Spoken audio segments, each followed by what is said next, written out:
Halo guys, in the sky, in the house, in the hoy, in the throat. Kali ini saya akan merangkum salah satu film favorit saya nih, yang berjudul Preman Pensiun The Movie tahun 2019.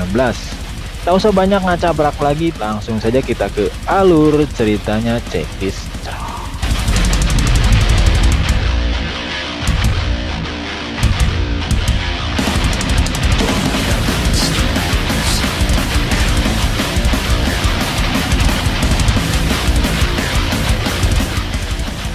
Di awal film kita diperlihatkan kepada seorang pria yang sedang dibuntuti oleh 3 orang bertampang garang. Setelah sadar dia sedang dibuntuti, pria tersebut langsung kabur, tapi sayang, ketiga pria itu berhasil menangkapnya dan akhirnya digulung oleh 3 pria itu. Beralih kepada Kang Mus, mantan pimpinan preman yang sangat terkenal. Terlihat Kang Mus sedang didatangi oleh mantan anak buah premannya yang bernama Ujang. Jadi, setelah memutuskan untuk pensiun dari dunia perpremanan, Kang Mus sendiri memutuskan untuk membuka bisnis makanan ringan khas kota Bandung yang bernama Kicimpring, dan Ujang sendiri ikut bekerja di tempatnya Kang Mus. Di sini Ujang melapor kepada Kang Mus kalau usaha Kicimpringnya mulai sepi dan mungkin kalau seperti ini terus mereka ini bisa gulung tikar. Tapi Kang Mus meyakinkan Ujang kalau mereka ini harus tetap bertahan, karena jika mereka tutup, maka ada banyak orang yang jadi pengangguran, yaitu karyawan mereka yang saat ini menggantungkan rezekinya di pabrik Kicimpring. Kang Mus kemudian menanyakan perihal kejadian pengeroyokan yang baru saja terjadi di Pasar Baru kemarin. Di sini Ujang yang tidak menahu pun bilang kalau dia tidak tahu apa-apa soal kejadian tersebut. Kemudian setelah pamit dari rumahnya Kang Mus, Ujang yang penasaran pun langsung menghubungi temannya sekaligus mantan anak buah Kang Mus yang juga sudah pensiun, yaitu Murad yang saat ini sedang bersama Pipit. Dan seperti yang kita tahu, kalau Murad dan Pipit adalah pasangan yang tak terpisahkan saat sedang bekerja, atau mereka juga sering disebut pasangan satu paket. Dan setelah pensiun, mereka ini bekerja sebagai security di sebuah mall di kota Bandung. Ujang pun kemudian bertanya tentang kejadian pengeroyokan di Pasar Baru kemarin kepada Murad. Murad bilang kalau dia tidak tahu banyak tentang kejadian itu, tapi yang pasti pelakunya bukanlah orang daerah situ. Di sisi lain terlihat Gobang, salah satu mantan anak buahnya Kang Mus yang juga sudah pensiun, sedang mendatangi terminal tempatnya dulu dia bekerja ketika masih aktif jadi preman. Dan Gobang sendiri setelah pensiun dari dunia perpremanan mulai usaha bisnisnya, yaitu usaha peternakan lele. Tapi sayangnya setelah 2 tahun berjalan, usahanya tersebut harus mengalami kebangkrutan. Yang lebih parahnya lagi, istrinya menuntut cerai karena tidak mau lagi hidup bersama Gobang yang sudah kismin. Lalu maksud kedatangan Gobang sendiri ke terminal ialah untuk bertemu dengan Bubun, mantan bawahannya dulu yang sekarang berkuasa di terminal dan menjadi bos di sana. Di sini Gobang menanyakan tentang kabar mantan anak buahnya yang lain yang juga ikut pensiun, yaitu Cecep yang setelah pensiun ternyata masih menganggur. Dada Bohim yang sekarang sudah punya usaha jualan kaos, Mang Uu yang kembali ke kampung halamannya dan kembali menjadi pawang kuda lumping. Di sana ada Iwan yang sekarang menjadi seorang petinju, dan yang terakhir ada Dik-Dik yang menjadi pengusaha jaket kulit. Namun ternyata bukan itu saja tujuan Gobang datang kembali ke Bandung. Ia juga mendatangi adik perempuannya yang sedang mengalami musibah, yaitu suaminya baru saja menjadi korban pengeroyokan oleh orang-orang tak dikenal. Ya betul, ternyata suami dari adiknya tersebut alias adik iparnya yang bernama Dayat adalah orang yang kemarin dikeroyok oleh 3 orang yang bertampang sangar di Pasar Baru, hingga membuat adik ipar Gobang harus masuk ke rumah sakit dan belum sadar sampai saat ini. Singkat cerita, terlihat Kang Mus yang sedang berada di pabrik Kicimpringnya tiba-tiba didatangi oleh Kinanti, anak dari almarhum Kang Bahar, orang yang paling ia segani.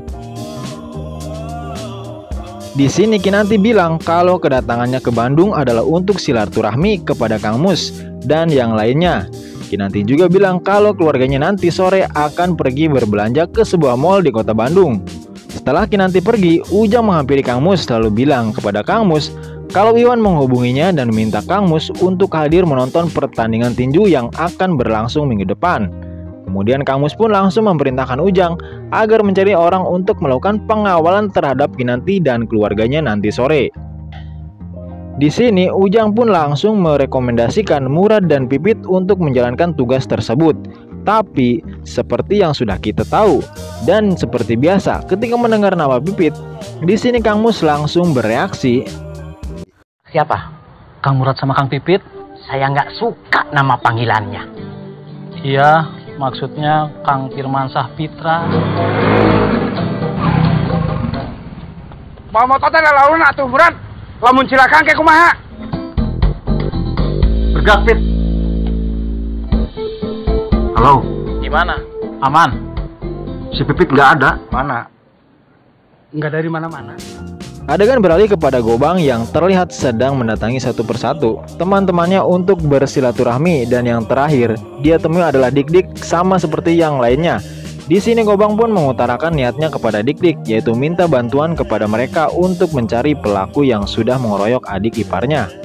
Dik-Dik juga merasa terpanggil, kemudian bilang kalau dirinya ini siap membantu kapan saja untuk Gobang jika dibutuhkan. Singkat cerita, terlihat Kang Mus yang sedang berada di rumah didatangi oleh seorang pemuda bernama Randy. Yang mana Randy ini adalah pacar dari anak sematawayangnya Kang Mus yang bernama Safira. Safira masih dandan. Mau minum apa? Nggak usah. Dia udah mau pergi. Maksud dari kedatangannya adalah untuk mengajak Safira jalan-jalan ke Cikapundung.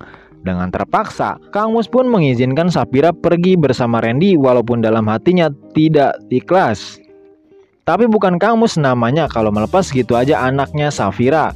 Kang Mus pun kemudian menelpon Ujang untuk mencari orang yang nanti akan ditugaskan untuk membuntuti Safira dan Randy. Dan seperti biasa, lagi-lagi hanya pasangan satu paket lah alias Murad dan Pipit yang bisa diandalkan untuk urusan yang seperti ini. Singkat cerita, sampailah Murad dan Pipit di Cikapundung, di mana di sana dia juga sudah terlihat ada Safira dan Randy sedang berduaan. Kemudian saat Safira pergi ke toilet, Murad dan Pipit pun menghampiri Randy. Di sini Murad bilang kalau mereka ini bawa pesan dari bapaknya Safira, yaitu Kang Mus. Pesannya adalah agar Randy berhati-hati dan jangan sampai berani menyakiti Safira, apalagi kalau sampai hatinya yang disakiti. Karena ketakutan pada esok harinya, Randy pun akhirnya memutuskan hubungannya dengan Safira, dan itu membuat Safira menangis seharian. Kang Mus yang mengetahui hal tersebut pun langsung menelpon Ujang dan menyuruhnya untuk datang. Kemudian Kang Mus pun menyuruh Ujang, Murad, dan Pipit agar mencari Randy dan menyuruhnya untuk balikan lagi dengan Safira. Ya Kang, sini kamu. Sekarang? Ya.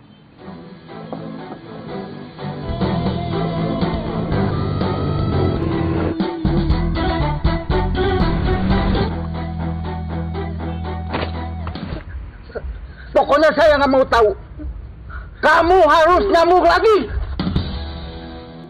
Di sisi lain, berkat investigasi yang dilakukan Cecep, Gobang pun akhirnya mendapatkan info tentang siapa yang mengeroyok adik iparnya. Dan orang tersebut bernama Darman, beserta para anak buahnya. Mengetahui bahwa Darmanlah pelakunya, Gobang pun yakin kalau Darman hanyalah orang suruhan yang dibayar oleh seseorang untuk mengeroyok adik iparnya. Karena Darman sendiri adalah tukang pukul bayaran. Gobang yang berencana untuk balas dendam kepada Darman sekalian mencari info siapa yang sudah membayarnya. Kemudian mengumpulkan semua teman-temannya, yaitu Cecep, Ujang, Mang Uu, Murad, dan Pipit. Serta kebetulan Joni, salah satu mantan teman mereka yang sedang ada di Bandung, menghubungi Ujang. Mengetahui Joni sedang ada di Bandung, Ujang pun kemudian mengajaknya sekalian untuk bergabung. Kemudian berkumpullah Gobang dan teman-temannya. Tapi ada satu orang yang belum datang, yaitu Dik-Dik. Dan ketika Ujang menghubungi Dik-Dik, ternyata Dik-Dik tidak bisa pergi atau tidak bisa datang ke situ dikarenakan dilarang oleh istrinya yang bernama Imas. Kemudian Gobang pun bertanya nih kepada teman-temannya, kira-kira apakah mau nih kalau dimintai bantuan untuk balas dendam kepada Darman? Dan tentu saja jawaban mereka adalah, Badan kaku, kurang gerak, udah lama nggak olahraga. Kamu mau ikut nggak? Sama, gimana kamu aja? Kita kan satu paket. Saya siap. Yang lain siap. Berangkat. Sambil hujan-hujanan mereka pun pergi ke tempat Darman dan anak buahnya. dan terjadilah adegan baku hantam antara dua kelompok tersebut.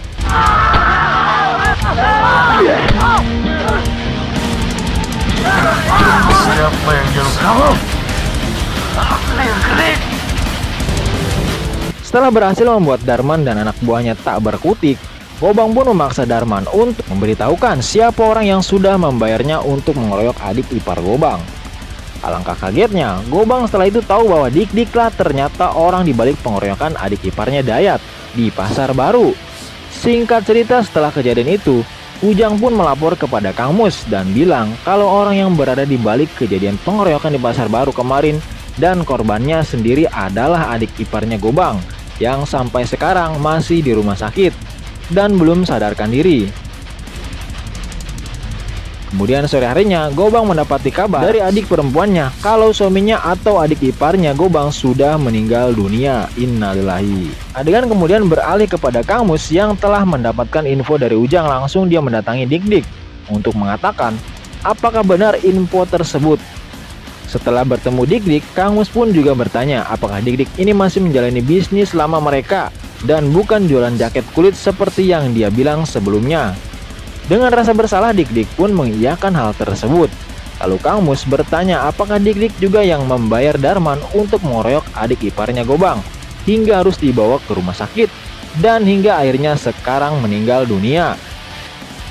Dik-Dik pun juga mengiyakan hal tersebut, tapi di sini Dik-Dik bilang kalau dia dibayar orang untuk mencari Dayat.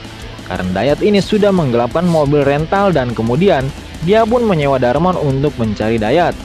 Tapi tak ada niatan sedikit pun dari Dik-Dik untuk membuat Dayat seperti sekarang, apalagi sampai membuatnya meninggal dunia. Kemudian Kang Mus pun meminta kepada Dik-Dik untuk menyelesaikan sendiri urusannya dengan Gobang. Singkat cerita, terlihat Gobang mengumpulkan teman-temannya. Dan di sini Gobang bilang kalau urusan dengan Dik-Dik biar menjadi urusannya sendiri. Dan di malam harinya, Gobang pun menghubungi Dik-Dik untuk mengajak bertemu. Di sisi lain, Ujang bersama Kang Mus datang ke lokasi tempat Iwan akan bertanding tinju. Karena Kang Mus sudah berjanji kepada Iwan di pertandingan tersebut. Terlihat Iwan cukup handal dalam menghadapi serangan-serangan lawan.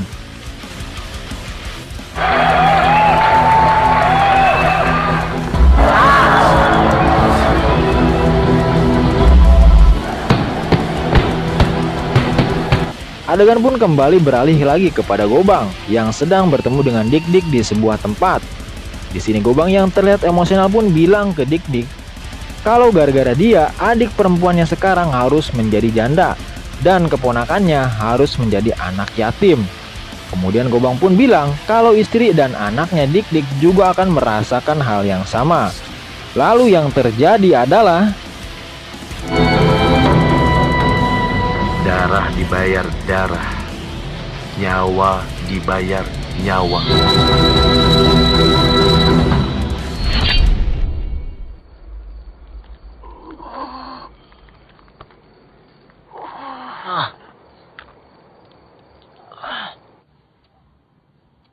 Dik-Dik pun tewas ditusuk oleh temannya sendiri Gobang dan harus meninggalkan Imas istrinya yang saat ini sedang mengandung anak mereka. Dan akibat perbuatan Gobang pun kemudian harus ditangkap polisi lalu dipenjara. Sementara itu Kang Mus yang mendapati kabar tentang Dik-Dik yang sudah meninggal ditusuk orang sudah bisa menebak kalau Gobanglah yang melakukannya. Kang Mus pun kemudian menangis karena merasa gagal dalam tanggung jawab yang sudah diberikan oleh almarhum Kang Bahar kepadanya. Dia merasa tidak bisa melindungi para mantan anak buahnya yang sudah dianggap seperti keluarga sendiri. Dan film pun tamat.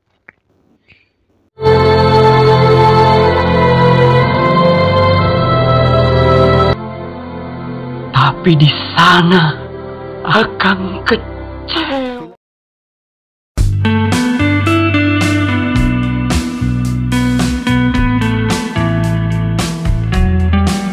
Ending yang sangat menggobangkan. Oke guys, ya untuk mengenang